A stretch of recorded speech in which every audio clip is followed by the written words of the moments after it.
Wayne Barkley, age 76, lived in the northern edge of Livingston, Montana, in a narrow house that hadn't heard laughter in a long time. Once, it had been full, Evelyn in the kitchen, humming, sunlight pooling over the floorboards, children rushing down the hall, the clatter of forks and little feet. Now the sounds were fewer, the ticking of a dusty clock, the wind sliding past the windows, and the whistle of an old kettle he boiled for no reason except habit. Evelyn had passed 5 winters ago, after the long illness that hollowed her from the inside out. He'd sat with her every day, never leaving her side, holding her hand through every silence. When she was gone, he left her corner of the bed untouched and closed her favorite drawer in the kitchen. Her slippers still waited under the rocking chair by the back window. People told him to move on, but Wayne believed moving on meant forgetting, and forgetting was something he didn't allow. Their children, 2 daughters and a son, called when they remembered. All lived out of state. The house, once barely able to contain them all, now seemed to creak under the weight of too much air. Wayne didn't own a cell phone. He had a landline with a blinking red light he never pressed. Once a week, he wrote letters to no one in particular, folded them neatly, and placed them in an old wooden box Evelyn had once used for recipes. It gave him the feeling of still being heard. He lived simply. He ate simply. His coat was frayed at the elbows. His boots were resoled with rubber from an old tire. But his eyes, still sharp under a lined brow, held a quiet steadiness, like someone who had seen war, and grief, and long winters, and was no longer afraid of any of them. And every morning at 5, long before Livingston stirred, Wayne rose without an alarm, laced his boots, and stepped out into the cold. The porch boards groaned their familiar greeting. From the shed, he wheeled out a tricycle cart, an odd-looking contraption cobbled together from what had once been a 1960s postal delivery bike. He had found it behind an old gas station years earlier, rusted through and half-swallowed by weeds. Over the months, he had repaired it slowly, sanding the frame, replacing spokes, painting it the color of storm clouds. The back held a wooden crate he'd reinforced with weatherproof tarp and rope. It wasn't elegant. But it moved. And for the past 18 months, it had carried something more than goods. 12 miles. That's what he rode every morning, out past the town's edge, through the broken road where prairie met gravel, through the wind that slapped at his coat and howled like ghosts through the pine. He didn't speak as he rode. Just breathed and listened to the rhythm of his tires on frost and gravel. A silent procession of one. His destination was a building most Livingston residents had forgotten, what used to be Walker's Auto Garage, shuttered for years until volunteers had converted it into a makeshift youth shelter. A leaking roof. Folding chairs. A bathroom with 2 working faucets. Children came and went, some placed there by overwhelmed agencies, others dropped off by people who couldn't or wouldn't return. Many had no paper trail. Some didn't speak for days. The shelter operated on rotating kindness. Volunteers appeared for a few weeks, then disappeared again, burned out or moved on. The funding came in trickles. Food ran out often. The one consistency was the silence of children who no longer believed in consistency. Then came Wayne. He didn't knock. He didn't sign in. He arrived each morning, parked the cart beside the back door, and unpacked supplies with careful hands. Milk cartons, loaves of bread, toothbrushes, worn paperbacks, a few thermoses of warm oatmeal in winter. Nothing was labeled. Nothing new. But everything was clean, thoughtful, chosen. Sometimes he brought jackets with missing buttons. Sometimes blankets. Once, he brought a collection of tiny handwritten stories on yellow notepads and left them on a shelf without a word. When the staff tried to ask him about donations or paperwork, he simply nodded and left. They watched from the windows as he rode off, slow, hunched, always forward. He never stayed long. The children barely knew his name. Some called him Cartman. Some just called him Grandpa. But they knew when he didn't come. On mornings when snow fell heavy or the wind cut sharp, they waited anyway, faces pressed to the cracked glass, looking for a speck in the distance, hoping he hadn't given up. Once, he didn't arrive. The sky had turned black with sleet.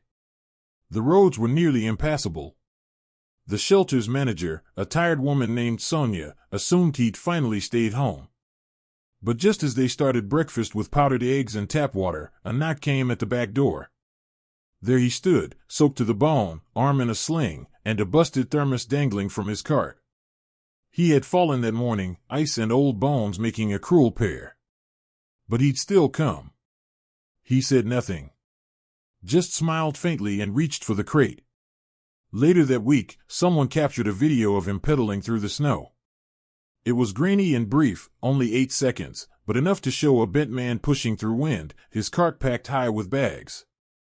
The person who filmed it posted it online, adding the caption, "Who is this guy?" Within hours, it was shared across the state. Then the country. Comments poured in. Most praised him. A few ridiculed him. Some accused him of faking. One comment read, "These old guys always want to play hero.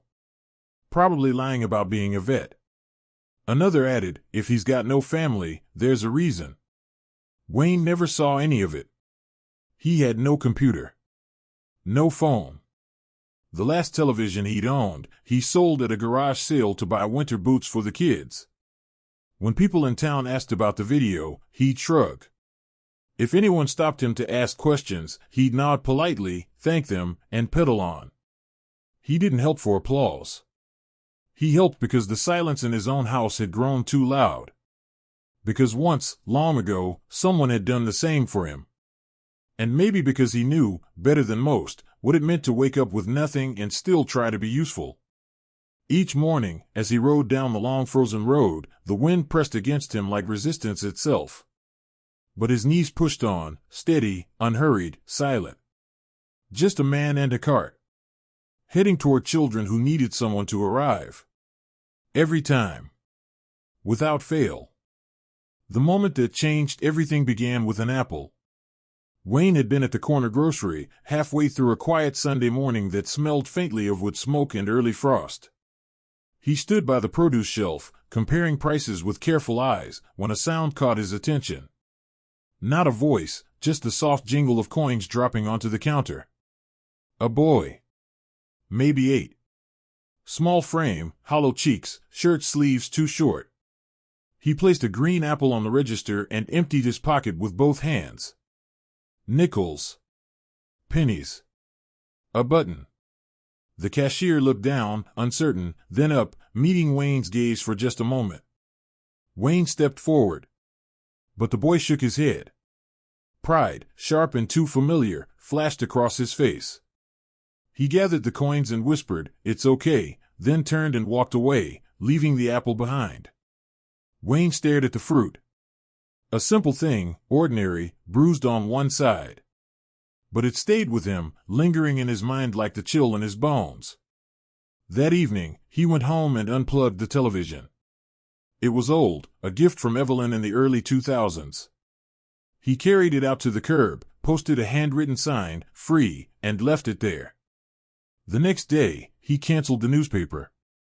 By week's end, he had sold his garden tools and an unused ladder.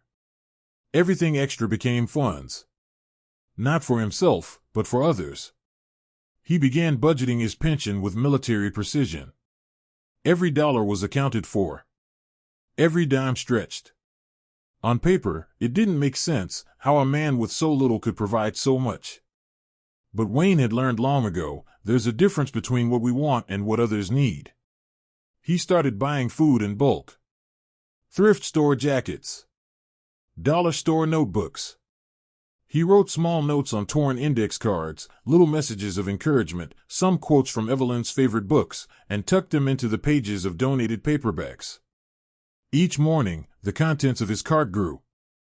At the shelter, they noticed. At first, the staff kept their distance.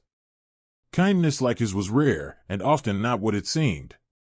Some thought he was delusional. Others assumed he was using the shelter as a front for charity clout. No one said it outright. But suspicion clung to the corners of the room, especially among new volunteers. One afternoon, a young intern saw him unpacking 3 loaves of bread with his good arm, still in a sling from his fall, and asked where the food came from. From where it's needed most, Wayne answered quietly. He never explained further. Then came the snowstorm. It was early March, the kind of storm that comes uninvited and overstays. The roads were buried by dawn. Most of the town stayed in. The shelter's volunteers couldn't make it. The power flickered and died. The children shivered under blankets, the cold seeping in like doubt. But at 6:15 a.m., the sound of wheels on ice arrived, faint, then closer. Wayne. Covered in frost, his coat stiff with frozen breath, his sling replaced with a tightly wrapped scarf. His trike was overloaded, milk, bread, an old kerosene heater strapped down with bungee cords. Inside a tin lunchbox, wrapped in towels, was a pot of hot stew. The staff didn't know what to say. One tried to speak, but Wayne waved it off. He unloaded everything slowly, deliberately, then nodded and left, disappearing into the swirling snow as if he had never been there at all. That was the moment the shelter changed. One of the staffers, a woman named Carla, began digging into Wayne's background. She was cautious at first. She'd worked long enough in social care to know not all heroes were harmless. But the more she searched, the more she discovered something strange: silence. No social media. No photos. No financial records beyond his military pension. Finally, she requested access to archived military files. It took weeks. Then, one Friday afternoon, the documents arrived. Wayne Barkley, U.S. Army. Enlisted in 1971. Honorably discharged in 1985. Served as a field mechanic. Stationed at multiple bases: Germany, California, Texas. The file was thin until one page stood out, a report from a fire at Fort Hood in 1983. A fuel truck had exploded near a maintenance hangar. 4 men were trapped inside. Wayne, off-duty and without protective gear, had run in. Pulled them out one by one. He suffered burns, broken ribs, and smoke inhalation. The base commander had submitted his name for the Distinguished Service Cross. But Wayne refused the ceremony. He declined the medal, wrote a letter declining any special attention, and returned to work 2 weeks later. The file ended there. Carla sat in silence. She had seen many profiles, many claims of valor. But this was different. Quiet, buried, almost erased. It had taken someone hours to even find the report. She printed it out and posted it quietly on the shelter's bulletin board. She didn't write his name on it. Just left it under a quote he had once scrawled inside a donated book. Kindness without question is enough. The next morning, Wayne didn't arrive. Not at 5. Not at 6. By 7, the children were restless, peeking out the front door, wondering aloud if the snow had finally won. At 7:42 a.m., a volunteer named Gabe spotted something a mile down the road: an overturned trike on its side, groceries spilled across the snow, a thermos leaking steam onto the pavement. Wayne lay nearby, unconscious, his breath shallow, blood staining the snow beneath his temple. He had been struck, hit by a passing truck that had fled the scene. There was no wallet on him. No ID. By the time an ambulance arrived, he had been exposed to the elements for nearly an hour. They took him to the nearest hospital, a small rural clinic with limited resources and no record of who he was. No family was called. No visitors came. The shelter staff learned of his condition the following afternoon, after Carla called every clinic within a 50-mile radius. When she arrived, he was unconscious in a dim room, tubes and wires tracing quiet rhythms across his chest. He hadn't said a word since they brought him in. But on the nightstand beside his bed, the nurses had found something inside his coat pocket. A wrinkled index card. One sentence written in faded ink. It read, "Show up." That's all. The room was quiet, save for the soft rhythm of medical machines. Wayne lay still, his face pale beneath bruises, the deep lines in his forehead like carved memory. The nurses had done what they could to clean his wounds, stabilized his breathing, but without insurance or identification. He was just another unnamed patient in a system that moved quickly past those who couldn't speak for themselves. Carla returned to the shelter that evening, her coat still damp from snow and her eyes rimmed red. She placed the wrinkled index card they'd found in Wayne's coat on the kitchen counter where the children gathered for dinner. A silence passed among them, heavier than any blizzard. Then someone asked, "Will he be back?" No one answered. That night, Carla did something she had avoided for months. She logged into her long-abandoned social media account and posted a message. She included the 8-second video of Wayne pedaling through the snow, the scanned military report, and a simple caption, "If you've ever doubted quiet heroes exist, meet the man who saved our children every day at dawn, in silence." The post was shared 50 times in the first hour. 100 more by morning. Within 3 days, it reached over 500,000 people. Wayne's story traveled further than any of his letters ever had. Veterans groups reposted it. Parents shared it. Teachers discussed it with students. Strangers left messages, "He reminds me of my grandfather. We need more men like this. Where can we send help?" But one person who saw it wasn't a stranger at all.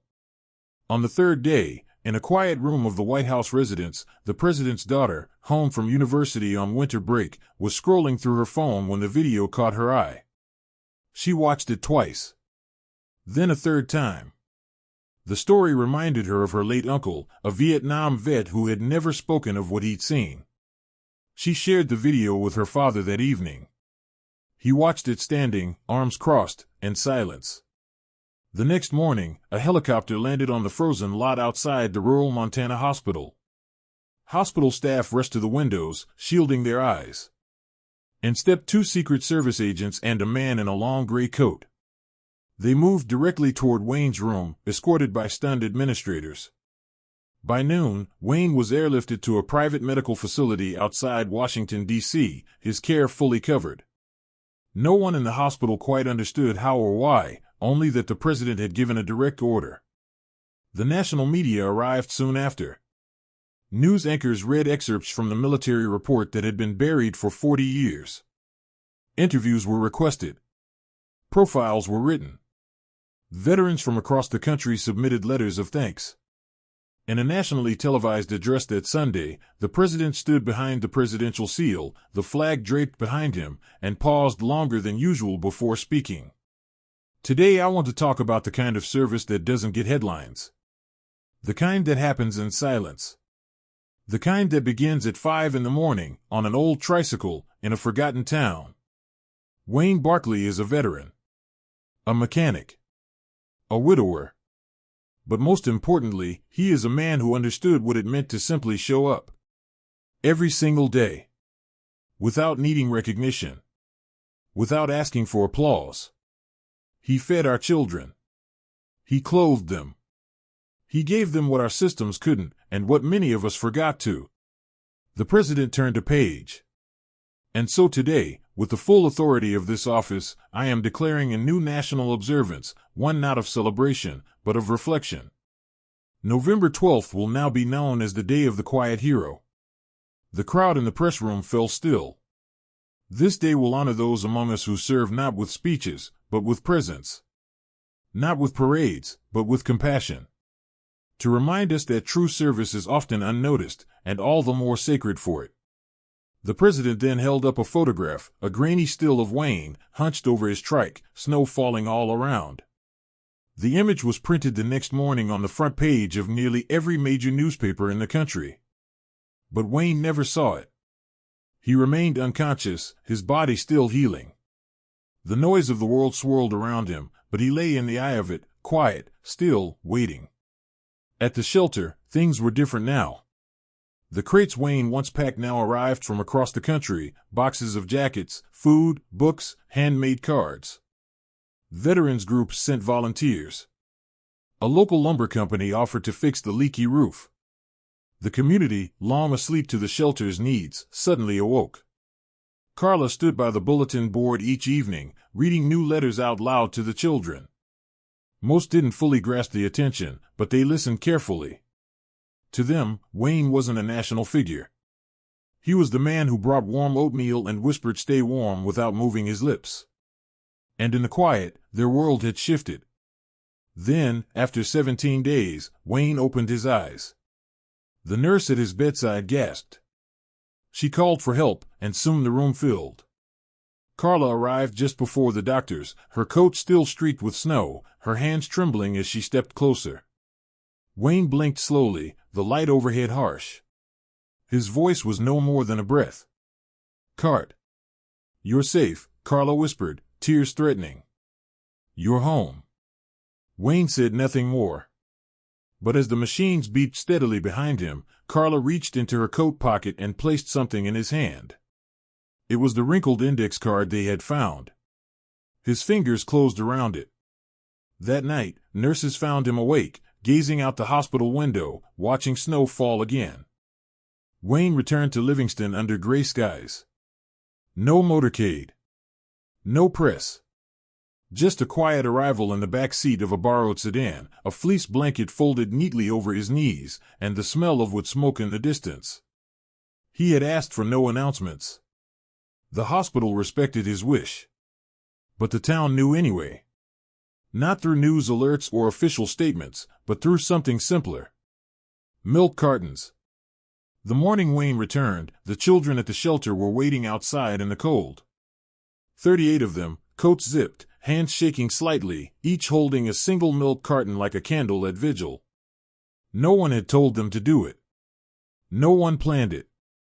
But they had seen Wayne arrive for nearly 2 years with those very cartons, each one a small promise that someone remembered they existed. Wayne stepped out of the car slowly. His body was thinner now, his movements deliberate. His sling had been replaced with a thick coat and new gloves, gifted by a stranger in Minnesota. His boots were new, but he still walked like someone who had grown used to pain. Josh, the quietest of the children, stepped forward. He held out a folded note. Wayne took it with a nod, slipped it into his coat without reading, and patted the boy's shoulder. There were no speeches. No cameras. Just a silence that felt sacred. Wayne looked at the shelter, now with a new roof, a fresh coat of paint, and a garden plot where the old oil barrels had once rusted. In the back, volunteers were building a new wing. Above its door was a freshly installed plaque. Barkley House. For those who show up. Inside, the children led him to a new room. It wasn't a bedroom, though a cot was made up in the corner. It was a workshop, tools neatly arranged, broken bikes lined up, radios waiting to be fixed. Someone had framed one of Wayne's index cards and hung it by the door. Everything broken deserves a second chance. Wayne smiled, just slightly, and sat down on a stool. His hand reached for a screwdriver as naturally as a breath. That winter, his life settled into a new rhythm. He no longer rode the trike 12 miles each day. Instead, he arrived in a small electric cart, donated by a veteran-owned company. Tuesdays, the town's firefighters joined him, their helmets resting on handlebars. Thursdays, students from the local high school pedaled beside him, handing out meals from their backpacks. And weekends, without fail, veterans rode in quiet formation, surrounding Wayne like a silent honor guard. He said little. But when he did speak, the children listened. Not because he raised his voice, but because he never wasted it. He taught them to fix things. Radios. Toasters. Bicycles. Broken toys. He taught them to notice what others overlooked, to listen to the quiet things, and to trust their own hands.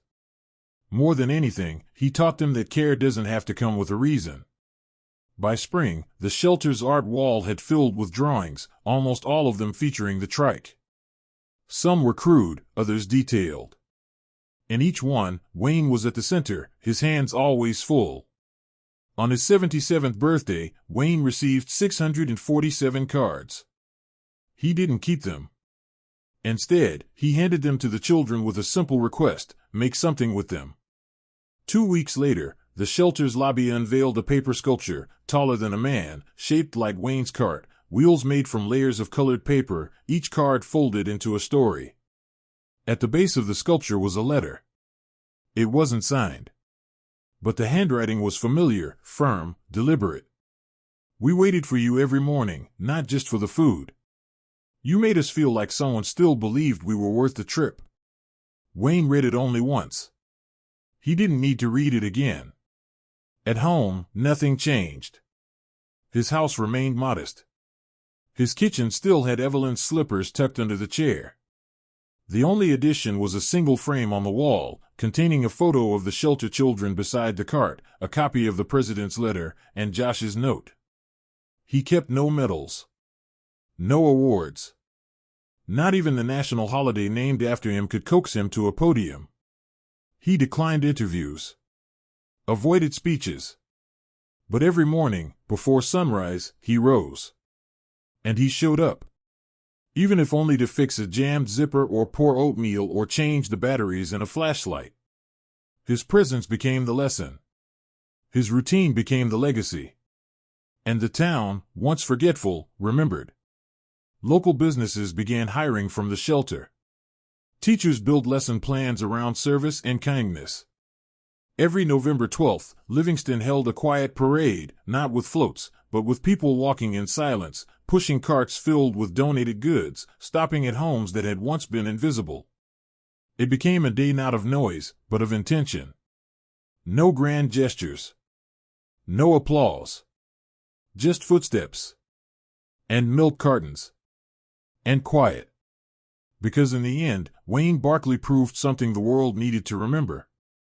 That love does not have to shout to be heard. That dignity can live in rusted wheels and old boots. That kindness without question is enough.